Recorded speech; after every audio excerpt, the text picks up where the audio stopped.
নমস্কাৰ, আপুনি চাই আছে গাঁও চহৰ জিলাৰ খবৰ। মই জয়ন্ত মাধৱ গোস্বামী। মুম্বাইত তিনিদিনীয়াকৈ শাসকীয় বিজেপিয়ে প্ৰশিক্ষণ শিবিৰ পতাৰ পিছত কাইলৈৰ পৰা বিৰোধী কংগ্ৰেছে তিনিদিনীয়াকৈ পাতিছে দলীয় নেতা কৰ্মীৰ প্ৰশিক্ষণ শিবিৰ। কংগ্ৰেছৰ এই প্ৰশিক্ষণ শিবিৰক লৈ এতিয়া শাসকীয় বিজেপিয়ে কটাক্ষ কৰাৰ বিপৰীতে বিৰোধী AIUDFে অসমতে প্ৰতিদিনে দলটোৱে প্ৰশিক্ষণ লয় বুলি বিজেপিক আক্ৰমণ কৰে। এয়া আছিল মুম্বাইত শাসকীয় বিজেপিৰ বিধায়ক সাংসদৰ প্ৰশিক্ষণ। বিগত 12 নৱেম্বৰৰ পৰা 14 নৱেম্বৰলৈ মুম্বাইত প্ৰশিক্ষণ দিয়াইছিল অসমৰ বিধায়ক সাংসদসকলক মুখ্যমন্ত্ৰী ডক্টৰ হিমন্ত বিশ্ব শৰ্মাই। বিজেপিৰ এই প্ৰশিক্ষণ শিবিৰৰ এমাহৰ পিছত কাইলৈৰ পৰা অৰ্থাৎ 15 ডিচেম্বৰৰ পৰা 17 ডিচেম্বৰলৈ বিৰোধী কংগ্ৰেছে আয়োজন কৰিছে প্ৰশিক্ষণ শিবিৰ। শ্ৰীমন্ত শংকৰদেৱ কলাক্ষেত্ৰৰ আন্তৰ্জাতিক প্ৰেক্ষাগৃহত তিনিদিনীয়াকৈ আয়োজন কৰা প্ৰশিক্ষণ শিবিৰত আৰম্ভণিৰ দিনটোত AICCৰ সাধাৰণ সম্পাদক তথা অসমৰ তত্ত্বাৱধায়ক জিতেন্দ্ৰ সিং উপস্থিত থাকিব। দ্বিতীয় দিনটোত উপস্থিত থাকিব প্ৰাক্তন গৃহমন্ত্ৰী তথা বিত্তমন্ত্ৰী P. চিদাম্বৰম আৰু অন্তিম দিনটোত উপস্থিত থাকিব AICCৰ সাংগঠনিক সম্পাদক K.C. বেণুগোপাল।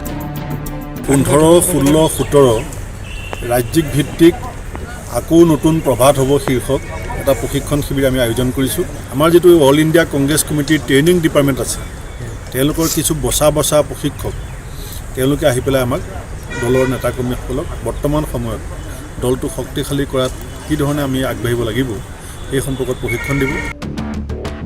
কংগ্ৰেছে আয়োজন কৰা এই তিনিদিনীয়া প্ৰশিক্ষণ শিবিৰক লৈ শাসকীয় বিজেপিয়ে তীব্ৰ প্ৰতিক্ৰিয়া প্ৰকাশ কৰিছে। বিজেপিৰ বিধায়ক দিগন্ত কলিতাৰ দাবী, কংগ্ৰেছে বিজেপিক অনুসৰণ কৰিছে, আদাক দেখি উঠিল গা, কেঁকুৰিয়ে বোলে মুকু খাৰ ধৰে। অসমীয়াত এটা কথা আছে না, আদাক দেখি উঠিল গা, কেঁকুৰিয়ে বোলে মুকু খা। এতিয়া বিজেপিৰ কংগ্ৰেছৰ এনেকুৱা অৱস্থাই হৈছে, আমি যি কৰি আছোঁ তেওঁলোকে আমাক অনুসৰণ কৰিছে। বিধায়ক দিগন্তৰ দাবী, বিজেপিয়ে প্ৰশিক্ষণ লৈ উত্তীৰ্ণ হৈ কামত লগাৰ পিছত এতিয়া কংগ্ৰেছে প্ৰশিক্ষণ ল'বহে।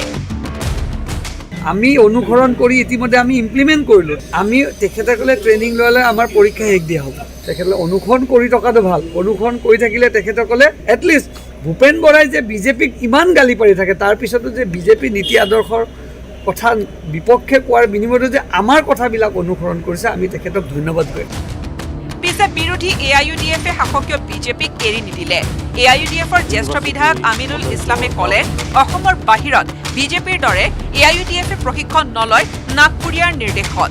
AIUDFে অসমতে প্ৰতিদিনে লয় ৰাইজৰ পৰা প্ৰশিক্ষণ। না, আমি আচলতে বহিৰাজ্যত গৈ বহিৰাজ্যৰ আদৰ্শৰ প্ৰশিক্ষণ আমি দিয়াৰ অনুভৱ কৰা নাই। আমাৰ ভুল হ'লেও আমি শিক্ষাটো অসমৰ ৰাইজৰ পৰা ল'ম, আৰু আমাৰ যদি কিবা ফিউচাৰ একশ্যন বা ৱৰ্ক প্লেন বনাব লাগে আমি অসমৰ ৰাইজৰ লগত আলোচনা কৰিম। আমাৰ প্ৰত্যেকটা দিন আমাৰ কাৰণে প্ৰশিক্ষণ। কেমেৰা পাৰ্চন সঞ্জয় বৰাৰ সৈতে বলেন ভট্টাচাৰ্য আৰু বিজু কুমাৰ ডেকাৰ report, news 18 Assam North east. 2019 Lok Sabha নিৰ্বাচনত বিজেপি মিত্ৰজোঁটে 9খন আসন লাভ কৰাৰ বিপৰীতে 5খন আসনত সন্মুখীন হৈছিল পৰাজয়ৰ। আশা কৰিও কলিয়াবৰ সমষ্টিত অগপৰ প্ৰাৰ্থী মণি মাধৱ মহন্ত আৰু বৰপেটাত কুমাৰ দীপক দাসক জয়ী কৰাব নোৱাৰিলে বিজেপি মিত্ৰজোঁটে। এইবাৰ পিছে মিত্ৰদল অগপলৈ বাট নাচাই নিজৰ হাতত নথকা 5টা সমষ্টিতে বিজেপিয়ে নিযুক্তি দিছে পৰ্যবেক্ষক। অগপলৈ বাট চোৱা নাই বিজেপিয়ে। যিকোনো প্ৰকাৰে বিজেপিক লাগে কলিয়াবৰ। কলিয়াবৰত বিজেপিয়ে পৰ্যবেক্ষক নিযুক্তি দিলে সৰ্বানন্দ সোণোৱালক। নিৰ্বাচনৰ বাবে প্ৰতিটো সময়তে সাজু থাকে গেৰুৱা দল বিজেপি। প্ৰত্যেকটো দিনত নিজকে প্ৰস্তুত কৰি ৰাখে আগ্ৰাসী দলটোৱে। তাৰ প্ৰমাণ অসমত 2014ৰ পৰা প্ৰত্যেকটো নিৰ্বাচনে দি আহিছে। সন্মুখত থকা দুখনকৈ স্বায়ত্ত পৰিষদৰ নিৰ্বাচনৰ লগতে পৌৰসভা আৰু 3টাকৈ পৌৰ নিগমৰ নিৰ্বাচনৰ বাবে প্ৰস্তুতি তুংগত শাসকীয় দলটোৰ। ইয়াতে শেষ নাই হোৱা। 2024ৰ লোকসভা নিৰ্বাচনলৈও নিজকে সাজু কৰিছে গেৰুৱা বাহিনীয়ে।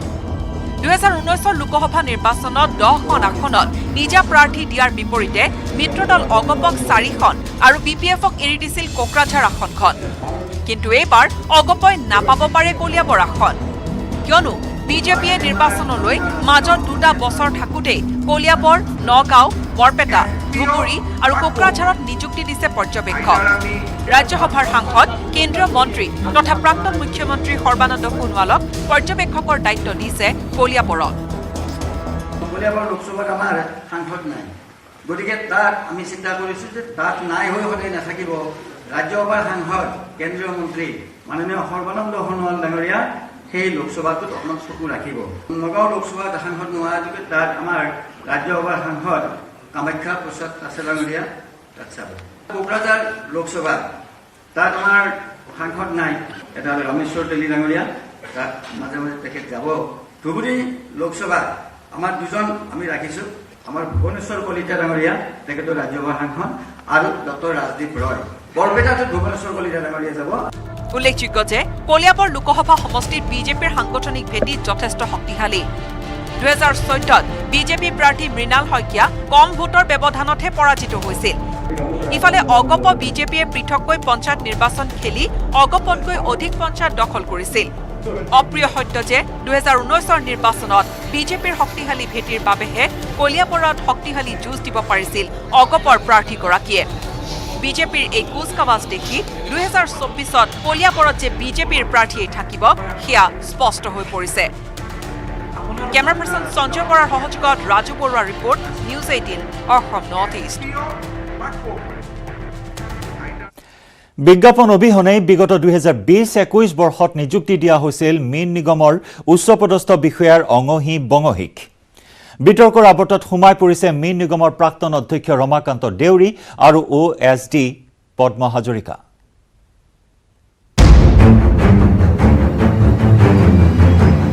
মীন নিগমত নিযুক্তিত খেলিমেলি। বিতৰ্কৰ আৱৰ্তত মীন নিগমৰ প্ৰাক্তন অধ্যক্ষ তথা মৰিগাঁৱৰ বিধায়ক ৰমাকান্ত দেউৰী। নিযুক্তিৰ আঁৰত মীন নিগমৰ OSD পদ্ম হাজৰিকা। কোনো বিজ্ঞাপন অবিহনেই শতাধিক ব্যক্তিক নিযুক্তি প্ৰদান কৰা হৈছিল অসম মীন উন্নয়ন নিগমত। আনকি প্ৰাক্তন অধ্যক্ষ ৰমাকান্ত দেউৰীৰ কন্যাকো নিযুক্তি প্ৰদান কৰা হৈছিল মীন নিগমত। একেদৰে নিযুক্তি লাভ কৰা নগাঁৱৰ 34জন প্ৰাৰ্থীৰ ভিতৰত 11জনেই OSD পদ্ম হাজৰিকাৰ আত্মীয় হোৱাৰ অভিযোগ উঠিছে। এই কথা স্বীকাৰ কৰিছে খুদ মীন নিগমৰ নগাঁৱৰ বিল মেনেজাৰ ভগীৰথ দাসে। পদ্ম হাজৰিকা মামা হ'লেও বা পদ্ম হাজৰিকা মামা বুলি মোক চাকৰিলৈকে পোৱা নাই। মই চাকৰি পাইছোঁ। আমি মাষ্টাৰ লগত খাটিছোঁ প্ৰথমতে, তাৰপিছত আহি পেলাই কণ্ট্ৰেকচুৱেলত আহিছোঁ প্ৰমোচন হিচাপে, তাৰপিছত কামৰ ভিত্তিত আমাক হেৰি দিছে। এতিয়া মুখ্য কাৰ্যালয়ত তেওঁতো ইণ্টাৰভিউ দিছে, ইণ্টাৰভিউ কথাটোলৈকে মই গম পাওঁ। ইণ্টাৰভিউ মানে এডভাৰটাইজমেণ্টৰ কথাই ক'ব নাপায়, এডভাৰটাইজমেণ্ট কথাটো গম নাপাওঁ। আৰু আপোনালোকৰ যিগৰাকী প্ৰাক্তন অধ্যক্ষ ৰমাকান্ত দেউৰী, তেখেতৰ দুগৰাকী কন্যাই মৰিগাঁৱত চাকৰি মৰিগাঁও তেওঁলোকে কৰি আছে। নগাঁও মীন নিগমৰ সহকাৰী বিল মেনেজাৰ হেমন্ত হাজৰিকায়ো পদ্ম হাজৰিকাৰ ভাগিন হোৱাৰ বাবেই নিযুক্তি লাভ কৰাৰ অভিযোগ উঠিছে। এই সকলো প্ৰাৰ্থীয়ে ইতিমধ্যে বিজ্ঞাপন অবিহনে নিযুক্তি লাভ কৰাটো স্পষ্ট হৈছে। অৱশ্যে পদ্ম হাজৰিকাৰ আত্মীয় হোৱাৰ সুবাদতে নিযুক্তি লাভ কৰা বিষয়টো অস্বীকাৰ কৰিছে হেমন্ত হাজৰিকাই। কিন্তু ৰাজ্যৰ বহু নিবনুৱাক অন্ধকাৰত ৰাখি ৰমাকান্ত দেউৰীৰ আমোলত হোৱা নিযুক্তিৰ খেলিমেলি সন্দৰ্ভত বৰ্তমানৰ অধ্যক্ষ গুৰুজ্যোতি দাসে কি ব্যৱস্থা গ্ৰহণ কৰে সেয়া হ'ব লক্ষণীয়। নগাঁৱৰ পৰা নীলোৎপল বৰাৰ report, news 18 Assam North east.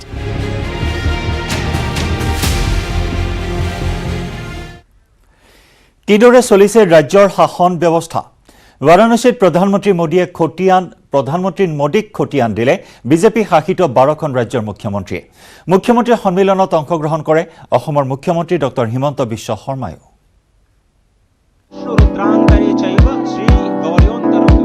বাৰাণসীত প্ৰধানমন্ত্ৰী নৰেন্দ্ৰ মোদীৰ দ্বিতীয় দিন। পুৱাৰে পৰা কাশীত উখল মাখল পৰিৱেশ। কটকটীয়া নিৰাপত্তা ব্যৱস্থা।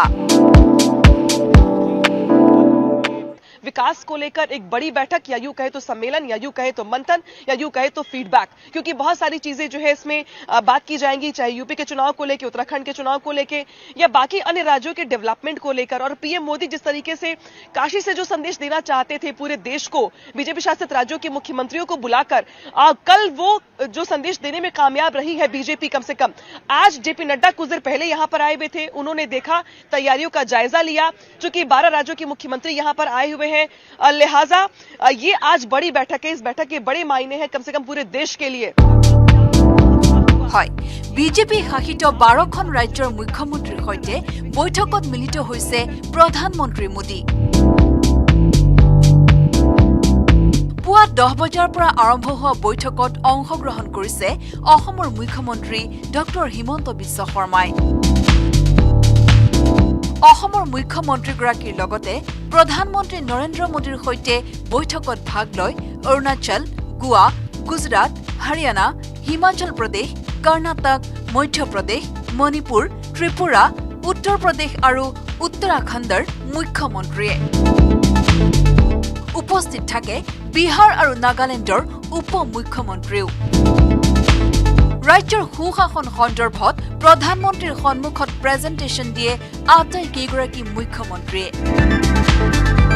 বিয়লি প্ৰায় 3 বজালৈ এই বৈঠকত ভাগ লোৱাৰ পিছতে মুখ্যমন্ত্ৰীসকলৰ সৈতে প্ৰধানমন্ত্ৰীগৰাকীয়ে দুপৰীয়াৰ আহাৰ গ্ৰহণ কৰে।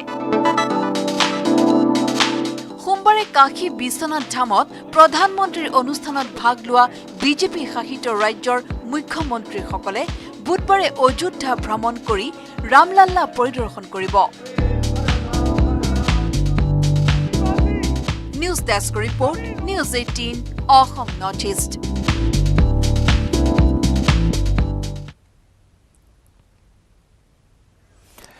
CBI জালত উত্তৰ পূব সীমান্ত ৰেলৱেৰ প্ৰিন্সিপাল চিফ ইলেক্ট্ৰিকেল ইঞ্জিনিয়াৰ কাৰ্যালয়ৰ বিষয়া ৰঞ্জিত কুমাৰ বৰা কাম দিয়াৰ নামত এটা প্ৰতিষ্ঠানৰ পৰা 2.5 কোটি টকাৰ উৎকোচ বিচাৰিছিল। বিষয়াজনে 50 লাখ টকাৰ আগধন লওঁতে CBIয়ে হাতে লুটে গ্ৰেপ্তাৰ কৰে ৰঞ্জিত কুমাৰ বৰাক। লগতে প্ৰতিষ্ঠানটোৰ আন সদস্যকো আটক কৰা বুলি জানিব পৰা হৈছে।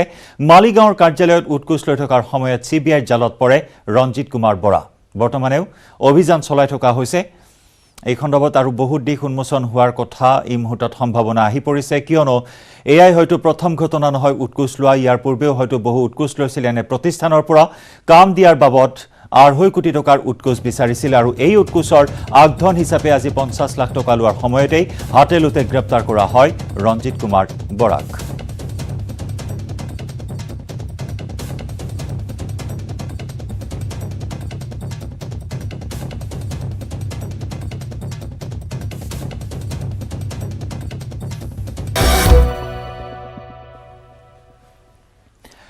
কন্যাক হত্যা কৰি আত্মগোপন নিষ্ঠুৰ পিতৃৰ।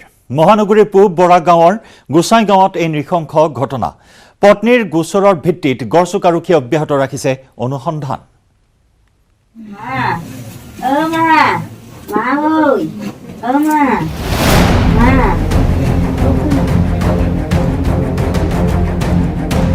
এগৰাকী নিষ্ঠুৰ পিতৃৰ নিকৃষ্ট কাণ্ড। নিজ কন্যাক অতি বৰ্বৰভাৱে গাৰুৰে চেপি হত্যা কৰি দুৱাৰত তলা লগাই আত্মগোপন পিতৃ বল বাহাদুৰ ছেত্ৰীৰ। ঘটনাৰ স্থান আছিল মহানগৰীৰ পূব বৰা গাঁৱৰ গোসাই গাঁৱৰ এই ঘৰটো। বিগত প্ৰায় 9 বছৰে একমাত্ৰ 13 বছৰীয়া কন্যা সন্তান আৰু পত্নীৰে এই ঘৰটোতে ভাড়াতীয়া হিচাপে আছিল বল বাহাদুৰ ছেত্ৰী। পত্নী কোভিড কেয়াৰ চেণ্টাৰত কৰ্মৰত হৈ থকাৰ বাবে কৰ্তব্যৰ বাবে দেওবাৰে নিশা বাহিৰত থকাৰ হেতু ঘৰত পিতৃ আৰু 13 বছৰীয়া কন্যা আছিল। সোমবাৰে বিয়লি মাতৃয়ে ঘৰলৈ ঘূৰি আহি তলা খোলোতে ভিতৰত কম্বলেৰে মেৰিয়াই থোৱা অৱস্থাত 13 বছৰীয়া কন্যাৰ নশ্বৰ দেহ প্ৰত্যক্ষ কৰে। 3টা বজাত আহি পাইছোঁ মই। 3টা বজাত চাওঁতে ছোৱালীটো সদায় জাগাই জাগাই খেলি থাকে। মই বিচাৰিলোঁ, নাই। তাৰপিছত তলাটো ভাঙি চাইছোঁ যে মানুহটো কম্বলৰ তলত আছে। ৰুমটো তলা মাৰা আছিল বাহিৰৰ পৰা। তেওঁ মোক ঔষধো খুৱাইছিল একবাৰ। ঔষধ খুৱাই কিনে সেই ঝাৰেদি তাৰমানে তাক খুব ভাল পাওঁ মই। ভাল পাই কিনে তাক বিশ্বাস কৰি এৰি থৈ গৈছিলোঁ মই চিয়াকটো ছোৱালীজনীক। আমি জানামতে দেউতাকে মাৰিছে তাৰমানে। তেওঁলোকৰ দেউতাকৰ স্বভাৱ চৰিত্ৰ বেয়া। মিনিমাম ৰাতিয়ে মাৰিছে আইডিয়াত। লগে লগে গড়চুক আৰক্ষী উপস্থিত হৈ মৃতদেহৰ কাষৰ পৰা উদ্ধাৰ কৰে সুৰাৰ বটল আৰু এডাল ৰছী। আৰক্ষীৰ সন্দেহ অত্যাধিক সুৰাপান কৰি দেওবাৰে নিশাই গাৰুৰে ডিঙি চেপি বল বাহাদুৰে হত্যা কৰিছিল নিজ কন্যাক। তলা বন্ধ আছে। ছোৱালীজনীৰ ভিতৰত থকা সন্দেহ কৰি পেলাই তেওঁ তলাটো ভাঙি ভিতৰত সোমাইছে। ভিতৰত এটা মানে সৰু সুৰাৰ বটল, এটা ইম্পাৰিয়েল ব্লু, সেইটো পাইছোঁ, আৰু ভঙা তলাটো আৰু ৰছী এডাল। কন্যাক হত্যা কৰি নিজৰ সকলো নথি পত্ৰ লৈ মোবাইল অফ কৰি এই পৰ্যন্ত আত্মগোপন কৰি আছে বল বাহাদুৰে। ইপিনে মঙলবাৰে পুৱা পূব বৰা গাঁৱৰ ঘৰখনত আহি উপস্থিত হ'ল কন্যাগৰাকীৰ সহপাঠী আৰু শিক্ষকসকল। শিক্ষকসকলৰ মতে অতি মেধাৱী ছাত্ৰী আছিল কণমানিগৰাকী। সকলো ক্ষেত্ৰতে পাৰদৰ্শিতা আছিল কণমানিগৰাকীৰ। পঢ়াত খুব ভাল আছিলে, একদম অমায়িক ছোৱালী আছিল, কাৰো লগত কোনো কাজিয়া পেচাল নাই। আৰু তাইৰ অমায়িকতা দেখি তাৰমানে আমি সঁচাই মানে আচৰিত হৈ যাওঁ। ইমান অমায়িক, কাৰো লগত কাজিয়া পেচাল নকৰে, খুব শান্ত প্ৰকৃতিৰ ছোৱালী। পঢ়াত খুব ভাল, তাইক যিটো কাম দিয়া যায় কামখিনি খুব তুৰন্ত কৰিব পাৰে, যিকোনো কিবা এটা ক'লে তাৰমানে তৎক্ষণাত কেপচাৰ কৰিব পাৰে। তাইৰ এইখিনি কেপাচিটি আছিলে। কিন্তু কি কাৰণত কণমানি ছাত্ৰীগৰাকীয়ে মৃত্যুক সাৱটিবলগীয়া হ'ল তাৰ উত্তৰ এতিয়া কাৰো হাততেই নাই। কন্যা হত্যাকাৰী বল বাহাদুৰ গ্ৰেপ্তাৰ হলেহে স্পষ্ট হ'ব ঘটনাৰ প্ৰকৃত কাৰণ। বশিষ্ঠৰ পৰা উৎপল হালৈৰ সহযোগত ভাস্কৰ জ্যোতি হাজৰিকাৰ report, news 18 Assam North east. পিতৃৰ অসাৱধানতাৰ বাবেই গুলীবিদ্ধ হ'ল পুত্ৰ। পিতৃৰ পিষ্টলৰ গুলীয়ে আঘাত হানিলে পুত্ৰক। এই ঘটনা সংঘটিত হ'ল কলিয়াবৰত। অসাৱধানতাই মাতিলে বিপদ। চৰকাৰী আৱাসগৃহত গুলীবিদ্ধ আৰক্ষী পুত্ৰ। এই ঘটনা কলিয়াবৰৰ উলুৱনি আৰক্ষী নিৱেশৰ। পিতৃৰ ভুলৰ বাবেই গুলীবিদ্ধ হ'ল এটি 4 বছৰীয়া শিশু। সোমবাৰে নিশা কৰ্তব্যস্থলীলৈ যাবলৈ ওলাইছিল শিশুটিৰ পিতৃ সহকাৰী উপ পৰিদৰ্শক তিলক বৰদলৈ। কিন্তু পিতৃৰ অসাৱধানতাৰ সুযোগ লৈ শিশুটিয়ে হাতত তুলি লয় পিতৃৰ পিষ্টলটো। তাৰ 5 মুহূৰ্ততে সংঘটিত হ'ল এটা অনাকাংক্ষিত ঘটনা। ভৰিত গুলীবিদ্ধ কণমানি শিশুটি। এই চাই তিলক বৰদলৈ, তেখেতে ল'ৰাটোৰ ভৰিত গুলী লাগিছে বুলি ক'লে আৰু লগে লগে তেখেতে হস্পিটেললৈ লৈ গ'ল। তাৰপৰা TMTত মই গ'লোঁ, গৈ পেলাই তেতিয়া জানিব পাৰিলোঁ তিলক বৰদলৈয়ে এই ডিউটিলৈ ওলাইছিলে হেনো, নাইট ডিউটি আছিলে তেখেতৰ। তেখেতে আৰ্মছটো তেখেতে টেবুলত থৈছিলে নে ক'ত থৈছিলে ইমানটো বিশেষটো গম পোৱা নাই বাৰু মই। থওঁতেই অকস্মাতে ল'ৰাটোৱে আহি পেলাই টিকা টিপি দিলে তাৰ ভৰিত গুলী সমস্যা। ঘটনা সন্দৰ্ভত অব্যাহত আছে বিভাগীয় অনুসন্ধান। সম্প্ৰতি তেজপুৰৰ এখন চিকিৎসালয়ত চিকিৎসাধীন হৈ আছে কণমানি মনোজ বৰদলৈ। সেইটো আৰু কচিয়াছ হ'ব লাগিছিলে এই যে চিপাহী, কিউকি এই যে পিষ্টলটো ঘৰৰ ভিতৰত লৈ যাব নালাগিছে। এতিয়া বাচ্চা আছে তো তাৰ এইটো আমি তাৰ কাৰণে যি আমাৰ ডিচিপ্লিন কৰিব লাগে তাই কৰিম। এতিয়া বাচ্চা ঠিক আছে, পাৱত অলপমান লাগিছে, চোট লাগিছে নিশ্চয়। সেইটো আনফৰ্চুনেট হ'ব, এক্সিডেণ্ট আছিল, আনফৰ্চুনেট আছে। সেইটো কাৰণে যে ডিচিপ্লিনাৰী একশ্যন লোৱাৰ আছে সেইটো আমি লৈ আছোঁ, বাট বাচ্চা এতিয়া ঠিক আছে। ইতিমধ্যে গুলীবিদ্ধ শিশুটিক বিপদমুক্ত বুলি মন্তব্য কৰিছে চিকিৎসকে। কলিয়াবৰৰ পৰা Dibakar Das, news 18 Assam North East. গাঁও চহৰ জিলাৰ খবৰত লৈছো আন এটি বাণিজ্যিক বিৰতি।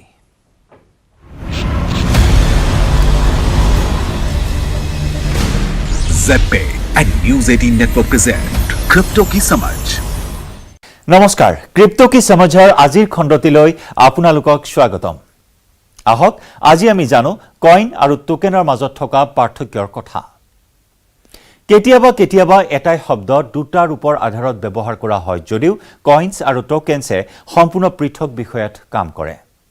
কইন্স ক্ৰিপ্টোকাৰেন্সি কইন অথবা অল কইন্স এনক্ৰিপশ্যন কৌশল অৱলম্বন কৰি প্ৰস্তুত কৰা হয় ডিজিটেল ধন, ৰাজহুৱা মুক্ত ব্লকচেইনৰ সৈতে জড়িত। সমূহীয়াকৈ সংগ্ৰহ কৰা হয় ডাটা, অংশগ্ৰহণকাৰীৰ মাজত বিতৰণ কৰা হয়। ব্লকচেইনৰ গেৰাণ্টি প্ৰদান কৰি প্ৰবঞ্চনা হ্ৰাস কৰে। কইন দিব পৰা যায়, পাব পাৰি আৰু খননো কৰিব পাৰি।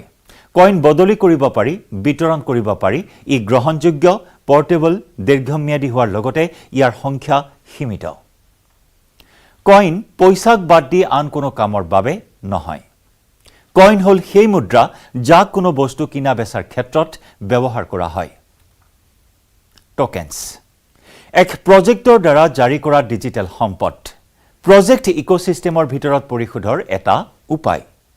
নেটৱৰ্কৰ ভিতৰত ই কইনৰ দৰে কাম কৰে, কোনো সম্পদ বা উপযোগিতাক প্ৰতিনিধিত্ব কৰে। ডিজিটেল টোকেনৰ ব্যৱহাৰ কিছু নিশ্চিত প্ৰজেক্টৰ ভিতৰতহে কৰা হয়। ইথেৰিয়ামৰ নিচিনা প্লেটফৰ্মত টোকেন প্ৰস্তুত কৰিব পাৰি। ব্যৱহাৰকাৰীয়ে এটা ৱালেটত বিভিন্ন ধৰণৰ টোকেন মজুত কৰিব পাৰে।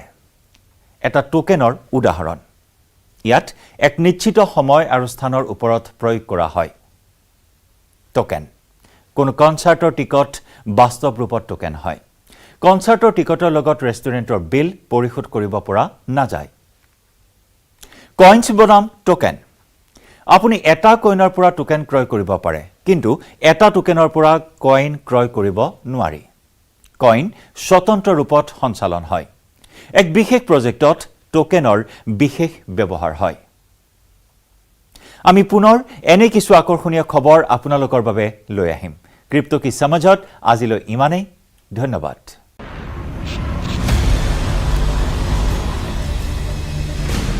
ZPay and News 18 Network present Crypto Ki Samajh.